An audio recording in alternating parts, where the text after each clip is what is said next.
Құрметті студенттер, бүгінгі сабағымызды бастаймыз. Сабағымызды бастамас бұрын мен сіздерге бүгінгі күндеріңізге және сабақтарыңызға сәттілік тілеймін. Сіздер үшін жемісті күн болсын.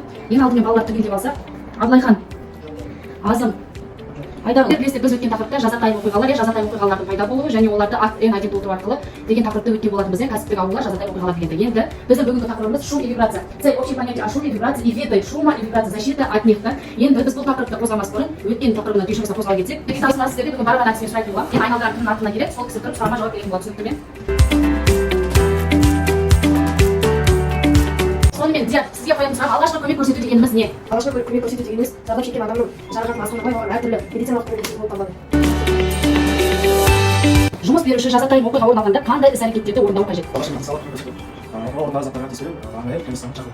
Өндірістегі жазатайым оқиға дегеніміз не? Арнайы тергеу жұмыстарына не жатады? Кәсіптік ауру дегеніміз не? Кәсіптік ауру дегеніміз жұмыс орнында өндірістік факторлардан пайда болған ауру. Тест жасап алып Joy тест бағдарламасымен мына QR кодты сканер етіп алыңыздар, сонымен ашып орындайсыздар. 8 сұрақ берілген. 8 сұрақ орындауға мен сізге 8 минут уақыт беремін. Әр сұраққа значит 1 минут. Кірісіңіздер.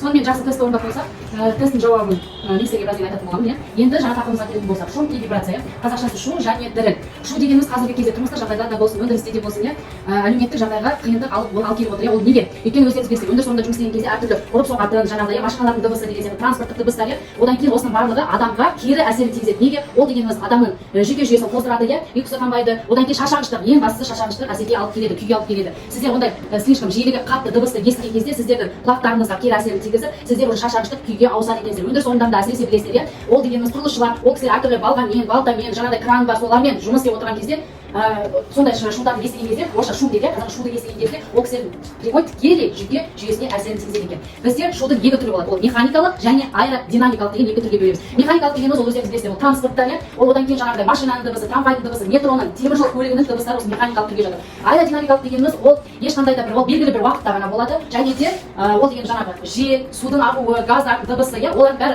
жиі бола бермейді ғой, белгілі бір уақыт аралығында ғана болады. Ал жаңағы механикалық дегеніміз ол жиі қайталанып тұрады. Біз күнделікті машинаның дауысын, трамвайдың дауысын, метроның дауысын естиміз, дұрыс па? Сіздерге көрген кезде оның барлығы кері әсер тигізіп жатады. Енді шынданып кетіп жатасыздар, ұнамай жатады деген сияқты. Одан кейін ал енді адам осы дыбыстарды 16 герцтен 20 мың герц аралығындағы дыбыстар ол кісілерге адам тыңдай алады екен, ол жиіліктегі дыбыстарды. Егер 20 мыңнан асатын болса, бұл жоғарғы жиілік деп аталады. Онда адамдар уже шаршағыштық, бәсеңдеу, жұмыс істеуге деген ниеттері бұзылып сондай әсерге енеді екен. Сонымен дыбысты өлшенетін белгіні біз герц деп атаймыз.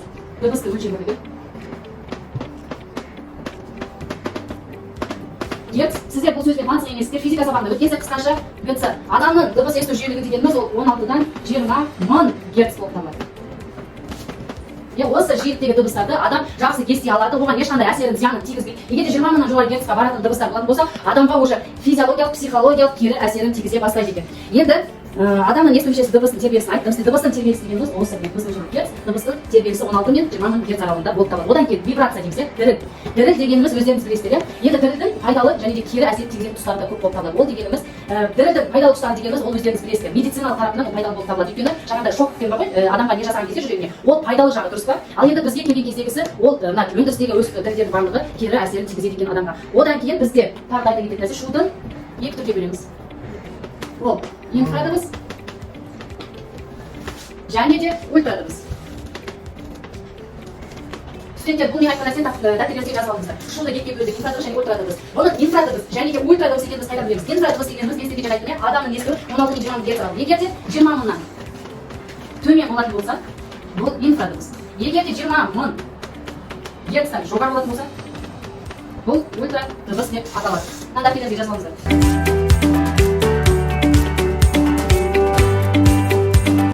Дегеніміз өзі ол қатты, сұйық және газ тәрізді болып табылатын күйді айтамыз. Сондай пайда болады. Ол үш түрге бөлінеді. Мен айттым, сұйық, газ тәрізді, қатты болып келетін тәрізді затты біз шу деп атайды екенбіз. Енді бізде жаңа шуды айттық, дірілді айттық. Енді біз бұлардың кері әсерін айтып жатырмыз. Көбінесе бәрі де бізге кері әсерін тигізеді, пайдасы жағынан гөрі кері әсері көбірек болыпты. Соны зерттеген кезде енді айтыңыздар. Біз бұны зерттедік. Бұның енді бұл кері әсер тигізгенде біз бұның қорғану керекпіз иә. Бұл шуды қалай тоқтату керек, не болмаса уақытша тоқтату, не болмаса жою деген сияқты. Өздеріңіз білесіздер, үйлерді салған кезде дыбысты оқшаулайтын стена болады иә. Сондай арнайы стена, звукоизоляция деп аталады иә. Оқшалаймыз, дыбыстардан оқшалаймыз иә. Қатты естілмес үшін адамның құлағына қатты бір дыбыстардың жиілігі аза бермейтін болғандықтан, сондықтан да біз звукоизоляция қолданамыз. Біз шуды оқшаулау керекпіз. Одан кейін қазіргі заман талабына сәйкес өндірістік орындарда бізде заманауи сәйкес дамып келе жатқандықтан автоматтандыру иә.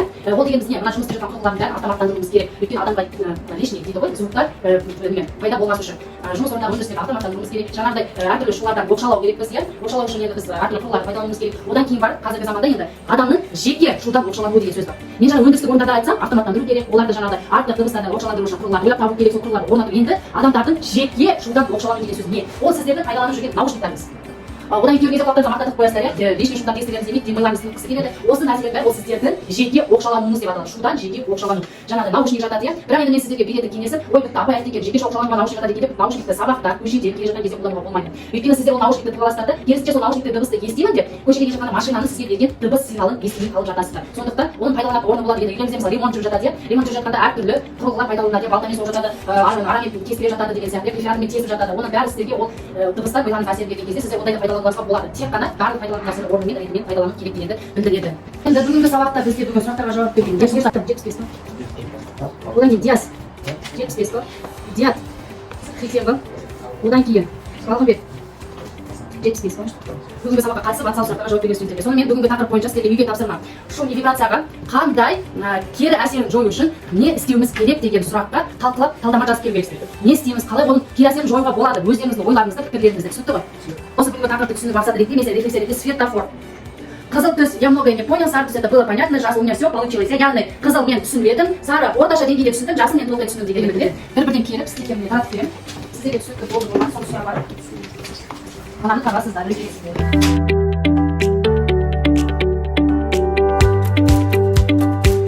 Сонымен сабағымыз аяқталды, сау болыңыздар.